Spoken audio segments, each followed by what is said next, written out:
Bonjour tout le monde, on se retrouve aujourd'hui pour une petite vidéo détection plage comme d'habitude. De temps en temps, vous me demandez quel programme j'utilise sur la plage, donc bien entendu, comme je le dis à chaque fois, il n'y a pas de programme miracle. Il suffit d'adapter les différents paramètres que nous propose le Deus2 pour essayer de trouver le réglage qui conviendra le mieux à cette configuration, du moins la configuration de plage que vous rencontrerez. Maintenant, je vais essayer de passer un petit peu et de vous expliquer moi quel programme j'utilise essentiellement. Et puis je vais revenir et refaire un petit point sur le sable magnétique. Vous avez déjà vu, pour ceux qui me suivent, que j'ai fait une vidéo ou deux sur le sable magnétique à partir du moment où on rencontre des particules de sable noir sur la plage avec le visuel du XY et la fameuse ligne horizontale qui nous montre que le sable est magnétique. Je vais vous montrer que le fait d'utiliser l'accept magnétique sur une plage qui n'est pas trop magnétique permet d'accentuer les performances. Allez, je vous dis à tout à l'heure.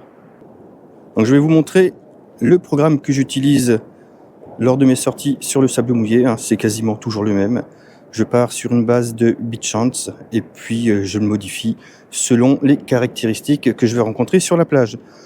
En l'occurrence, si je prends cette plage, alors bien entendu, j'ai d'abord fait mon scan de fréquence et mon effet de sol. Réactivité, je suis à 0, mais là, sur cette plage, je vais mettre une réactivité de 1, parce que vous allez voir, ça chante un petit peu, puisque le sable est un peu magnétique, selon les zones où je vais aller. La réponse audio, elle est à 7, le seuil sonore à 0, la discrete à 8, la sensibilité 95. Alors parfois je la monte à 97-98, mais par rapport à cette configuration de plage, je vais rester à 95 pour essayer d'avoir quand même une stabilité assez importante. Le sel sens, je l'ai baissé à 5, la fréquence max à 40, le volume du fer, pour mieux entendre le fer, je l'ai mis à 5. La plupart du temps, je mets le magnétique en accept, tout simplement parce que pour moi, il y a un gain de performance. Au niveau des sonorités, j'utilise le ton pitch que j'ai associé au I-Square. Au niveau du filtre audio, je l'ai mis à 2. L'équaliseur, alors là c'est propre à chacun. Et le I-Square, comme je l'avais dit tout à l'heure. Donc voilà, en gros, la base que j'utilise. Bien entendu, ce sera à chacun d'entre vous de l'adapter en fonction. Voilà, je vais mettre le haut-parleur de manière à ce que vous entendiez un petit peu mieux le sol. Alors, j'ai fait mon scan de fréquence et j'ai fait également un effet de sol. Donc, vous voyez, le sable est un peu magnétique, pas autant magnétique que lors des précédentes vidéos dans lesquelles j'ai parlé de ce fameux sable. Maintenant, si vous voulez avoir un petit peu plus d'informations, puisque parfois la petite ligne horizontale, on ne la voit quasiment pas, il y a quelque chose d'assez sympathique que nous propose le Deus2.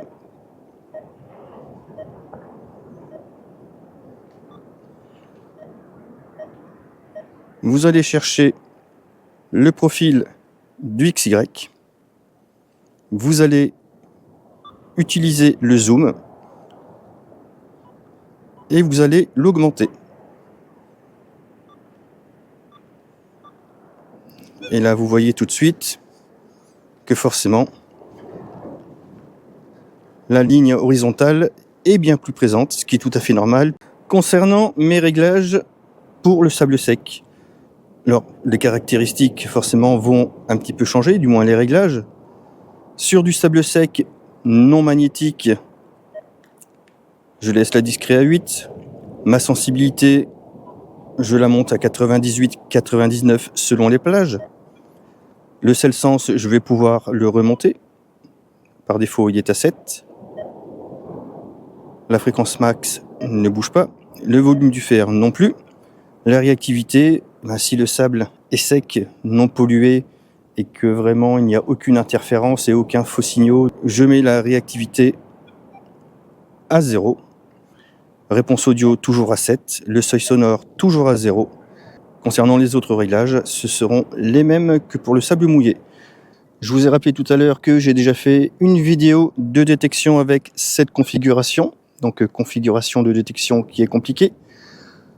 Concernant le relique qu'on peut utiliser sur sable sec et sable mouillé, puisque c'est un programme qui est en soustraction de sol conducteur, vous verrez que vous en sortez très très bien. Possibilité également d'utiliser le Goldfield.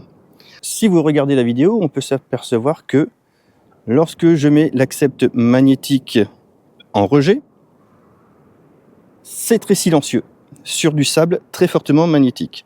Alors on aurait tendance à penser que c'est super sable. Oui, forcément, c'est super sable. Mais posez-vous la question de savoir pourquoi, en apparence, c'est stable. Alors nous voilà sur du sable sec. Alors comme je vous l'ai dit tout à l'heure, vous voyez que le sable est magnétique. Alors il est faiblement magnétique puisque là j'ai mis le zoom. Donc pour vous montrer la différence, je vais revenir sur le zoom et je vais le remettre à 6. Donc vous voyez que la barre du XY c'est beaucoup moins flagrant, mais on est quand même en présence de sable magnétique. J'ai ensablé une cible, une pièce de 50 centimes d'euros au niveau de mon pied. Il y a une trace de main. Donc vous voyez que je suis en rejet. Donc le programme, c'est le même que tout à l'heure, c'est celui que j'utilise la plupart du temps. Donc si je suis en rejet, je vais passer sur la cible. Donc j'ai ensablé la cible assez profondément. Donc vous voyez que je la prends. Mais il y a des petites coupures, c'est pas très net. Je rappelle que le sable est un peu magnétique. Maintenant, si ce que j'ai dit tout à l'heure s'avère être exact, le fait d'accepter le magnétique devrait accroître les performances. Donc vous voyez que je ne change aucun réglage, sauf le magnétique que je mets en accept.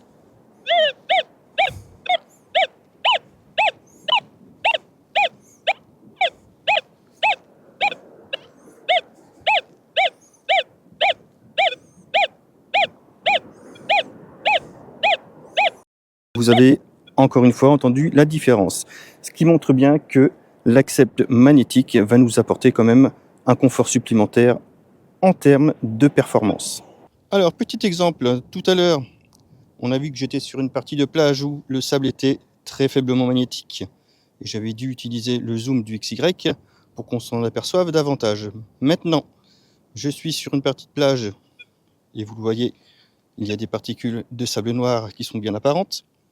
Le XY, il est par défaut, il est mis à 6. Donc je suis en mode XY normal, on va dire. Quand je balaye, on voit que la ligne horizontale est pleine, ce qui fait que je suis en présence de sable noir magnétique, mais du beau sable magnétique. On s'aperçoit aussi que quand je balaye, je n'ai aucun son, ou très peu. Donc on a le sentiment que c'est très stable. Si vous avez bien suivi ce que j'ai expliqué tout à l'heure, je suis en accept magnétique ou en rejet. Sable fortement magnétique, très stable en apparence. Vous voyez. Donc je suis en rejet. Maintenant, si j'accepte le magnétique, logiquement par définition, on devrait entendre le sol, on devrait l'entendre davantage, ce qui fait que les particules de sable noir, on devrait les entendre vraiment très fortement. Voilà, vous voyez que c'est totalement différent.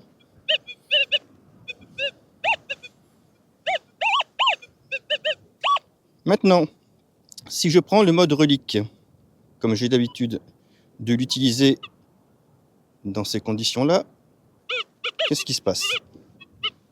On n'est quand même pas très stable, mais on est quand même plus stable que tout à l'heure quand j'avais l'accept sol, l'accept magnétique d'activer. J'ai ensablé une cible ici, une 50 centimes d'euros, la même que tout à l'heure. Si je passe le relique,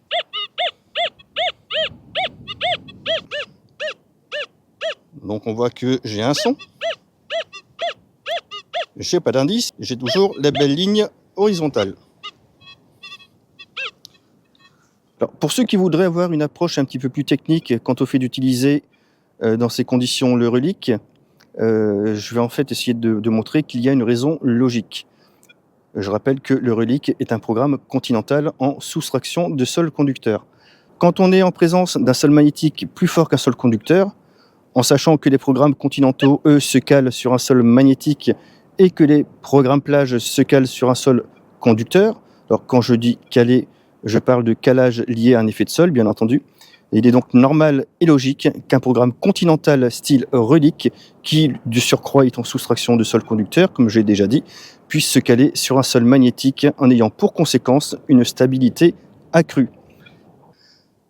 Maintenant, ce qu'on va faire, on revient sur mon programme que j'ai l'habitude d'utiliser. Voilà, je suis en accept. Si je passe sur ma 50 centimes d'euros,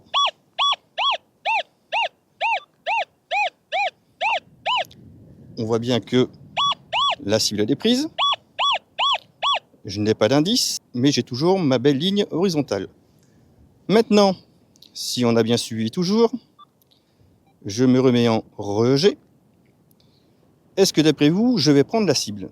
On a expliqué tout à l'heure que le fait de se mettre en rejet magnétique, c'était très silencieux, mais il y avait le risque d'avoir un gros masquage si jamais il y avait une cible qui était enfouie. Là, je reviens au niveau de la cible de la 50 centimes qui a été ensablée. Vous voyez, hein, je n'ai rien touché. J'arrive à accrocher, mais une fois sur 10. Voilà, la cible, je ne l'ai pas. Conclusion, ma 50 centimes est bien masquée. Si jamais je reviens dans le sol et que j'accepte le magnétique,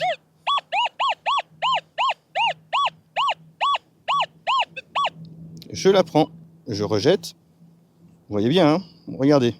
On pourrait dire que je ne balaye pas de la même manière, je ne change pas mon balayage et je vais passer du rejet à l'accept. Voilà. Si on utilise un détecteur lambda, quelle que soit la marque, qui ne propose pas la possibilité de voir que l'on est en présence de sable magnétique, il va se passer quoi? Eh bien, on va être en mode traditionnel, un mode plage, qui va donc correspondre en rejet, puisque ces détecteurs n'auront pas l'option d'accept magnétique. Et on va se dire, c'est super, moi, quand je détecte, avec mon détecteur, le sable noir, je le passe nickel, je n'ai pas d'interférence, j'ai pas de faux signaux. Je suis totalement d'accord. Vous n'avez pas de faux signaux, mais vous n'avez pas la cible non plus.